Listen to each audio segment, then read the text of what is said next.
우리는 거룩한 하나님의 말씀을 상고할 때 구약과 신약을 어떻게 나누느냐.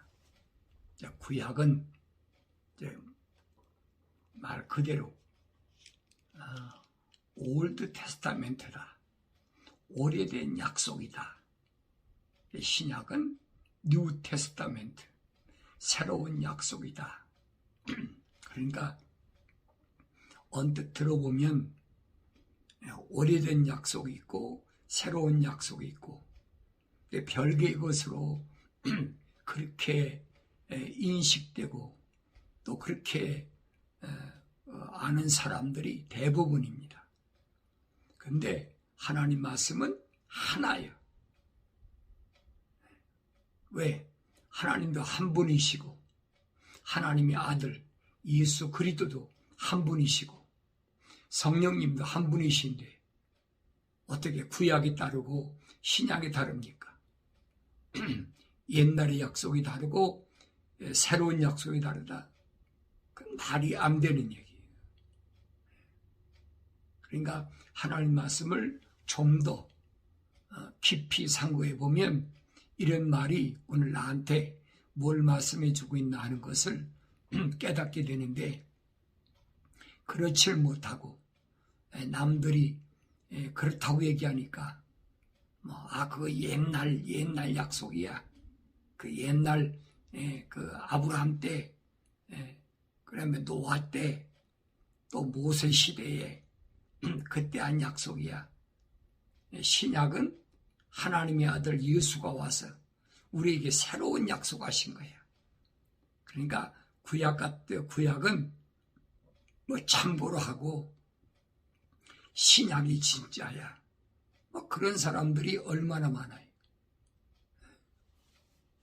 그러니까 하나님의 거룩한 호흡이 들어오지 않고 하나님 거룩한 영이 들어오지 않은 사람은 그렇게밖에 이해가 안 돼요. 지혜롭지 못한 거지요. 명철이 없는 사람이라 이 말이에요. 신약에서 이제 복음이다.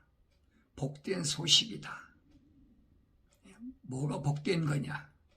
우리 일반적으로 그렇잖아요.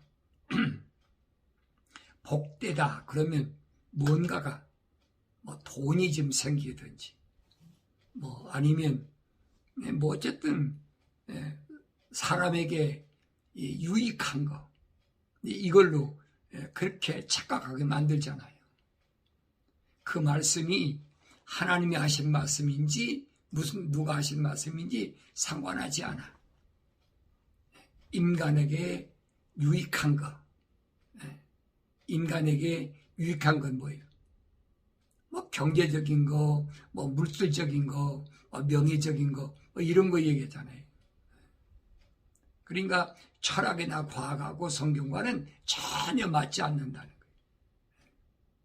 그런데 여러분에게 사도 바울이 왜 철학을 또 왜 과학을 배제하라고 했느냐? 이게 복음이 아니라는 거지. 마태복음, 마가복음, 누가복음, 요한복음 되게 사복음서라 그러잖아요. 그럼 이 사복음서에서 증거한 말씀이 무언가? 이미 구약에서 선지자 이사야를 통해서 하신 말씀이에요, 여러분. 이사야를 통해서 하나님께서 하신 말씀이 뭡니까? 복음은 여러분 하나밖에 없어요. 구약이든 신약이든. 이것을 깨닫지 못하니까 이 사람들이 거짓말로 그럴듯하게 이 성경은 뭘 복음이라고 그랬느냐? 이사야 선지자가 말합니다. 풀은 마르고 꽃은 시들하니 이는 주의 영이 그 위에 불기 때문이라. 그 백성은 정령 풀이로다. 그랬어요. 풀은 마르고 그렇죠. 꽃은 시든다. 그러니까 풀과 꽃이 뭐냐? 모든 육체는 풀이요 모든 아름다움은 들의 꽃과 같으니라 비유했잖아요. 모든 육체는, 이 몸은 하나의 뭐 같으냐? 들의 풀과 같아. 그런데 그 들의 풀의 영광은 뭐예요? 꽃이라는 거예요. 꽃이 필 때 그 들의 풀의 가장 하이라이트잖아요. 왜 그래요? 꽃이 피어야 열매가 맺으니까, 씨를 맺으니까. 씨가 있어야 열매를 맺어 씨를 맺을 거 아닙니까? 대를 이어서. 그러니까 모든 육체는 들의 풀과 같다. 예. 여러분, 사람도 그렇잖아요. 동물도 다 똑같아. 자식 낳고, 뭐 그 씨를, 종족을 번성하는 거잖아요. 다른 게 아무것도 없다는 거예요. 그런데, 풀은 마르고 꽃은 시드나니, 그랬죠. 풀이 마르고 꽃이 시들지 그러면 안 시듭니까? 영생하는 풀이 어디 있고, 영생하는 꽃이 어디 있습니까? 그러면 언제 이렇게 되느냐? 그랬어요. 이는 주의 영이 그 위에 불기 때문이라 그랬어요. 주의 영이 불기 때문이라. 성령의 바람이 불기 때문에 그러면서 그 백성이 정령 풀이로다. 그렇죠? 복음을 잘 알아야 돼요. 성경에서 말씀하는 복음이 뭔가? 풀은 마르고 꽃은 시드나 우리 하나님의 말씀은 영원히 서리라. 이미 이사야 선지자를 통해서 우리에게 말씀하신 거예요. 이 복된 소식이 신약에 와서 계속 증거되는 겁니다. 마태가 기록한 마태복음, 또 마가가 기록한 마가복음, 누가가 기록한 누가복음, 사도 요한이 기록한 요한복음, 그 사복음을 보면은 이 이사야 선지자가 증거한 복음에서 벗어난 게 아무것도 없어요. 그런데 그런 말 있죠. 수박 겉핥기식이다. 막 기적이 나타나고 병든 자를 고치고 귀신을 내쫓고 앉은 바 일어서고. 그럼 여러분, 가난한 사람 부자 만들어줬습니까? 가난한 사람 부자 만드는 데 어디 있어요? 한 군데도 없어요, 여러분. 가난한 자들에게 복음이 증거된다고 그랬지, 가난한 자를 부자 만들어준다는 한 군데도 없어요. 근데 이걸 거짓말로, 복된 소식이야. 철학적으로 말하면 이제 배부르고 건강하고 성공하고 모든 것이 보기에 따뜻하고 좋은 거야. 그게 복음이야. 성경은 아니라는 얘기. 복음의 본질에서 완전히 벗어났어. 주님이 하신 말씀 그러죠. 살리는 것은 영이니 육은 전혀 무익하니라. 내 말들이 영이요 생명이라. 주님이 만약에 사람을 부자로 만들어줬다면 하나님의 아들이 아니지요. 복음서에 또 그런 말이 기록됐다면 그 복음서입니까? 아니지요. 그러니까 주님이 비유로 하신 말씀들이 뭘 말씀하고 있나를 알아야 되는데, 성경 전체는 여러분 하나밖에 없어요. 거룩. 하나님께서 이스라엘 백성에게 내가 거룩하니 너희도 거룩하라. 그거밖에 없어요. 너희가 정말로 선민이라면, 하나님이 통치하시는 선민이라면 거룩하라. 그거밖에 더 있어요. 내 거룩은 잊어버렸어요. 잊어버리고 어떻게 하면 세상에서 부하게 되고 어떻게 하면 세상에서 잘 먹고 잘 살고 전부 그거밖에 없잖아요. 이스라엘이 망한 거예요. 거룩을 잃어버리면 하나님 백성은 망하는 거예요. 근데 이런 것은 다 가려버리고 역사적으로 무슨 왕이 어떤 때 어떻게 했는데 어떻게 됐다. 전부 그 얘기만 하고 있잖아요. 여러분, 하나님 말씀은 어려운 거 없어요. 누구에게는 하나님 거룩한 사랑이 호흡이 들어가고 성령 받은 사람에게는 성경이 아무리 두꺼워도 66권이라도 어려운 게 하나도 없어요. 내용이 일맥상통해. 하나밖에 없어요. 왜? 하나님은 한 분이시기 때문에. 시대적으로 그들에게 하나님의 거룩한 것이 어떤 것이냐는 것을 선지자를 통해서 증거한 것이지 다른 게 뭐가 있어요? 아무것도 없어요. 아주 쉬운 거예요. 누구에게만? 하나님의 거룩한 사랑의 호흡으로 조성되고 성령 받고 책망받고 돌이켜서 성령 받은 사람한테는 다 알아듣지요.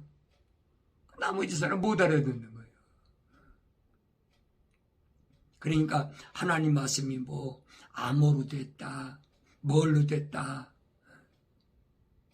신비한 거다. 사실 신비하지요. 왜? 인간의 생각으로는 거의 도달할 수가 없어요. 인간의 능력 가지고는 지적 능력이든 무슨 뭐 육신적인 힘이든 뭐든 도달할 수가 없어요. 선지자 스가랴 선지를 통해서 하신 말씀은 그거잖아요. 인간이 힘으로 능으로 안 된다는 거예요. 다만 한 가지 되는 것은 뭐냐? 하나님의 거룩한 영으로만 된다. 이게 핵심이에요. 이사야 선지자도 그렇잖아요. 모든 육체는 풀이고 그 영광은 꽃인데 풀도 마르고 꽃도 시든다. 그럼 뭐예요? 어느 때 주의 영이 성령의 바람이 불면 그렇게 된단 말이에요. 이걸 깨닫지 못하니까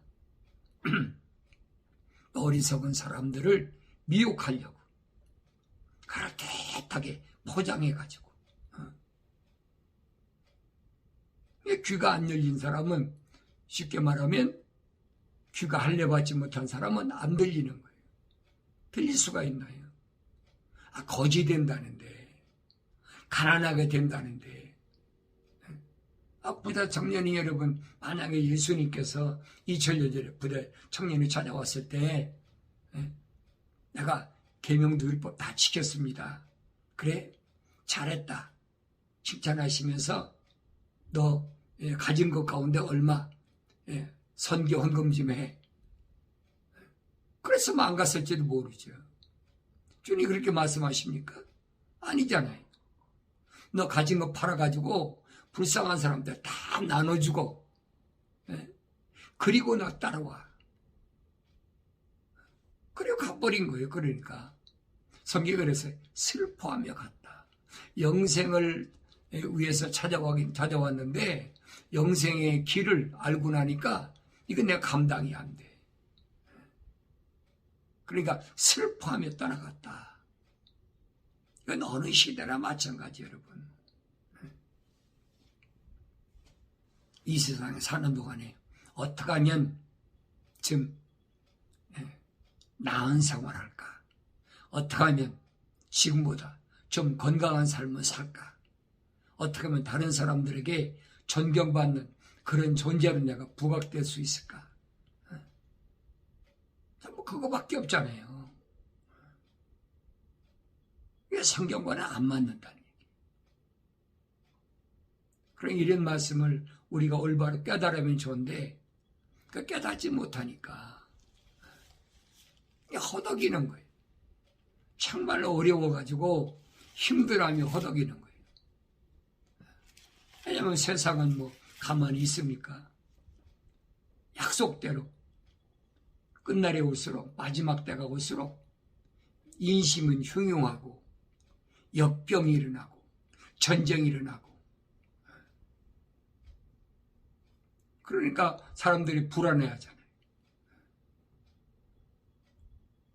몇십 년 만에 찾아온 기후변화다. 앞으로 인구가 얼마나 감축될 것이다. 경제가 얼마나 지금 또 주가가 폭락하니까 어려울 것이다. 그러니까 염려가 되는 거예요.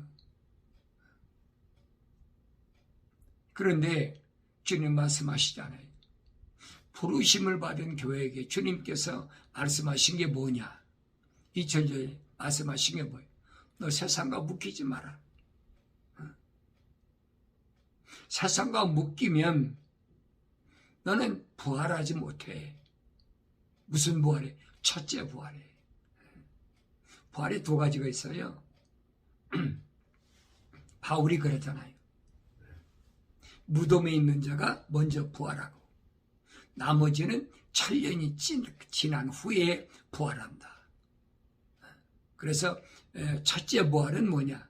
생명의 부활이다.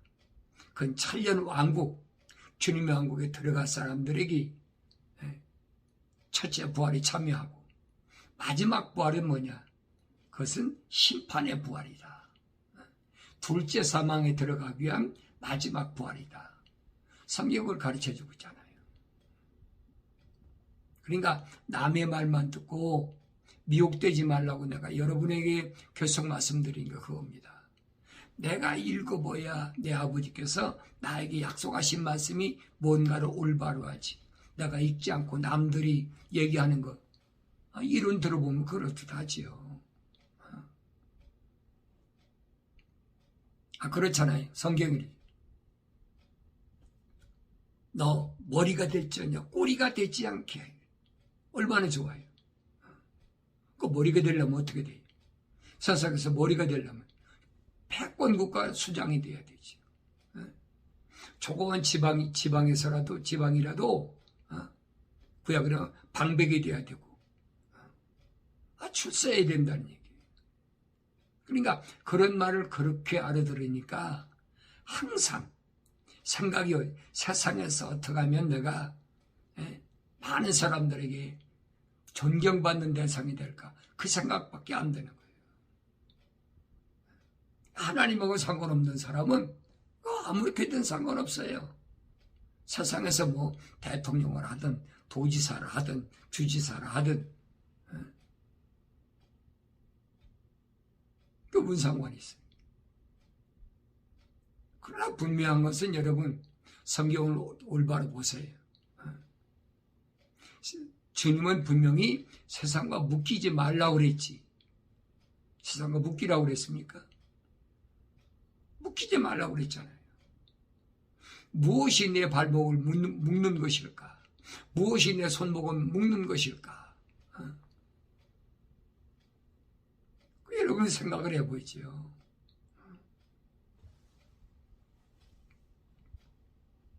바울이 병이 들어가지고 사도들 그렇잖아요. 베드로나 바울이나 병든 자가 길거리 누워있으면 지나가기만 하면 그림자만 봐도 병이 싹 났어. 얼마나 엄청난 기적입니까? 근데 바울의 몸에는 병이 있어요. 바울이 고백하잖아요. 내 몸에 사탄의 가시가 있다. 병든 것을 바울은 뭐냐? 사탄의 가시라고 그랬어요. 그래서 3번씩이나 내가 이 병을 낫기 위해서 기도했는데 그때 내게 응답이 뭐냐? 바울아, 네 은혜가 족한 줄 알라. 왜 그랬을까? 다른 사람 병은 다 고치는데 왜 자기 몸뚱이 병은 못 고치? 이런 묵상을 해봐야 되지요. 그 말씀도 역시 마찬가지. 사탄 마귀는 내 겉사람 육체밖에는 타치할 권한이 없어. 사도 바울 속에 있는 거룩한 하나님의 사랑의 호흡이나 하나님 거룩한 영은 완성된 하나님 모습을 닮은 형상을 닮은 모습을 닮은 그건 타치할 권한이 없단 말이에요. 그러니까 몸뚱이에 가시만이, 그 바울이 그랬잖아요. 내 몸에 사탄의 가시가 있다. 왜? 자고하지 말라고. 바울이 만약에 몸에 사탄의 가시가 없다면 교만해서 무슨 일을 했을지 모르지요. 바울은 그건 깨달은 거예요.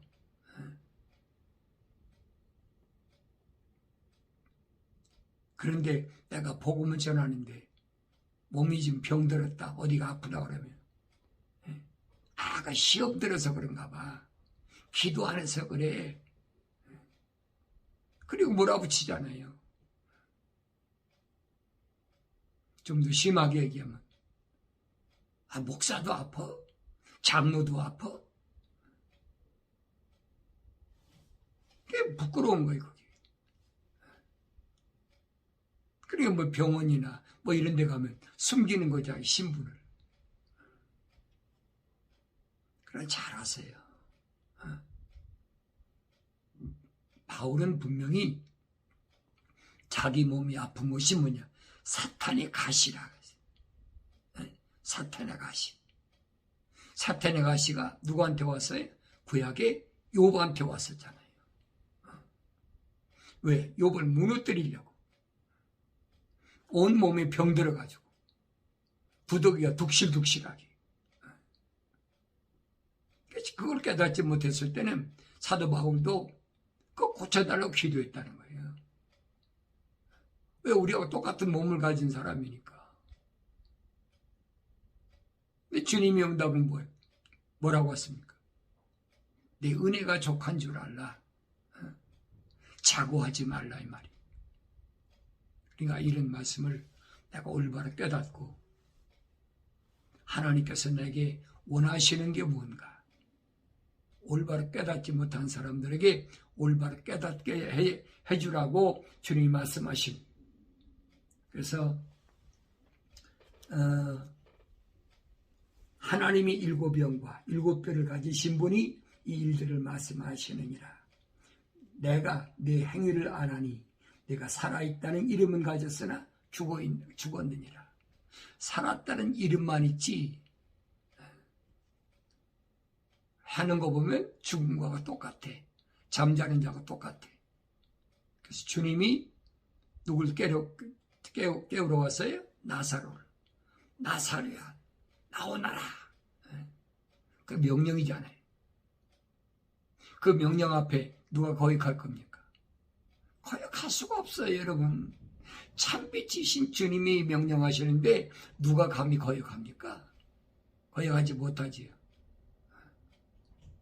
그러므로 내가 어떻게 받았으며 또 어떻게 들었는지 기억하고 굳게 지켜 회개하라. 만일 내가 깨어있지 아니하면 내가 도둑같이 내게 이 말이니 어느 때 너에게 올 것인지 내가 알지 못하리라.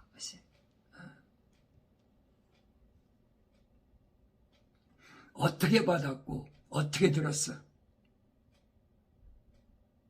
거룩하게 하나님의 거룩한 말씀대로 들었어? 거룩한 하나님 말씀대로 받았어? 어떻게 받았냐? 세상에 썩어질 냄새나는 세상의 학문으로 그렇게 받았어? 정신 차리라는 거예요. 그래, 깨어있으라는 말이 그 말이에요. 정신 차리라는 거예요. 내가 잘못 받았고 잘못 들었으면 빨리 듣고 돌이켜 회개해야 되는데, 회개 뭐라고 그랬어요? 돌이키는 것, 방향전환. 세상에서 방향전환이 아니라 땅에서 하늘로 방향전환하는 것. 그게 회개를 메타노에오란 말이에요. 그렇지 않으면, 회개하지 않으면, 내가 깨어있지 않으면 내가 도둑같이 내게 이 말이니 갑자기 멸망이 세상을 덮칠 때 나한테 계시하지 않는다는 얘기. 할 수가 없지요. 징조를 봐도 몰라. 주님 말씀하시잖아요. 아침에 동쪽 하늘이 붉어지면 비가 오고 저녁에 서쪽 하늘이 붉어지면 그 다음에 날이 좋다. 징조를 보아서 알아야 되는데 이 시대가 어느 시대인가? 시대 징조를 봐야 알아야 되는데 시대 징조를 봐도 모른다니 까막눈이란 말이야. 왜? 내 마음이 돌같이 굳었어. 딱딱해. 그러니까 알 수가 없지요. 그래서 약속한 게 뭐냐? 내 영을 너한테 부어줄 테니까 그때는 돌 같은 마음이 살같이 부드러운 마음을 갖게 된다. 그래야만이 네가 하나님 말씀을 알아들을 수 있다. 거룩한 영생의 말씀을 알아들을 수 있다. 내 마음이 어떤 마음인가? 사대에 있으면서 자기들의 옷을 더럽히지 않은 몇 이름들이 내게 있어 그들이 흰 옷을 입고 나와 함께 다니리니 이는 그들이 합당한 자들이기 때문이라. 사대에 있으면서 자기들이 옷을 더럽히지 않은 몇 이름밖에 안 돼. 사대가 뭐예요? 붉은 자들이 가득한 거. 그 가운데 몇 이름밖에 안 돼.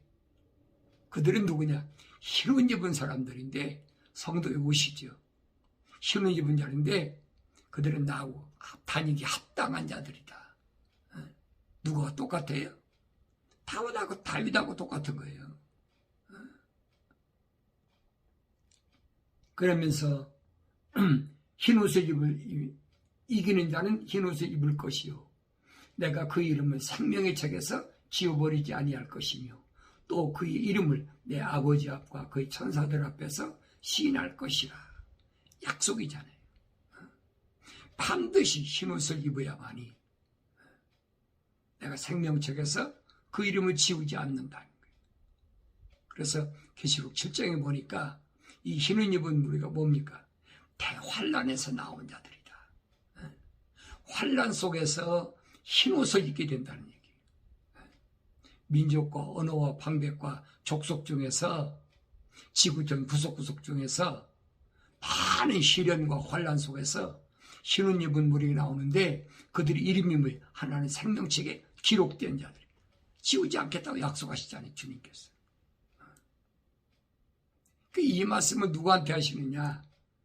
귀 있는 자는 성령께서 교회들에게 말씀하시는 것을 들을지어다. 성령께서는 누구에게 세상 사람들에게 선포하는 게 아니에요. 성령께서는 부르심을 받은 자, 택함 받은 자, 신실한 자들에게 말씀하시는 거예요. 들을 귀가 있어야 되지요. 할례받지 못했으니까 안 들리는 거예요. 거룩한 하늘에 있는 말씀은 안 들려. 시궁창에 있는 거, 땅에 있는 거, 짐승들이 먹는 거, 그거밖에 안 들리는 거예요. 그러니까 주님이 하신 말씀이 이러이러한 징조를 보면 네 머리를 들라, 고개를 들라는 거예요. 땅을 쳐다보지 말고 이젠 하늘 쳐다보라는 거예요. 뭘 먹을까 입을까 마실까 그 두려워하지 말고 하늘을 쳐다봐라. 깨닫지 못하니까 여러 가지 사건들이 많이 일어나잖아요. 기후변화로 또 약육강식으로 강대국이 약소국가를 침략하고 또 여러 가지 사고로 사람들이 죽는다. 그게 불안하고 초조한 거예요. 그러나 여러분 분명히 하셔야 돼요. 하나님의 거룩한 사랑의 호흡으로 창조되고 하나님 말 책망을 받고 성령 받은 사람은 그런 환경하고는 아무런 상관이 없어요. 상관이 없어요. 오직 내 앞에 영원한 생명이신 예수님만이 나의 인도자가 되셔서 내 길을 동행하시고 지키시고 함께 해주시는 줄로 믿습니다.